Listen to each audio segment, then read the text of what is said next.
എനിക്കിപ്പോ എല്ലാ പാലത്തിന്റെ അടിയിലൊന്നും വന്ന് നോക്കിക്കാൻ കഴിയില്ല. അധികാരികളെ ഉണരണം. വളരെ മോശമാണ് ഇതിന്റെയൊക്കെ അവസ്ഥ. ഇത് നോക്ക്,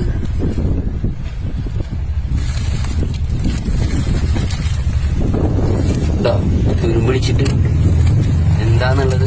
ആ റിബേറ്റൊക്കെ പോയി ഉണ്ടോ. ദൈവമേ, എന്തായിരിക്കും ഇനി അവസ്ഥ? ആർക്കും ഒന്നും പറ്റാഞ്ഞാ മതിയായിരുന്നു. സുഹൃത്തുക്കളെ, ഇതൊക്കെ ഒന്ന് ഷെയർ ചെയ്ത് കൊടുക്കണം. ഞാൻ നിങ്ങളോട് ഷെയർ ചെയ്യാനൊന്നും പറയില്ല, പക്ഷെ നിങ്ങളിത് ഷെയറൊക്കെ ചെയ്താലേ ഇവരിത് വന്ന് നന്നാക്കുള്ളൂ. ഇതുണ്ടോ, ഓട്ടയാണ്, ഓട്ട, വലിയ ഓട്ട. തുരുമ്പെടുത്ത് കുത്താമായി കിടക്കാണ് കേട്ടോ.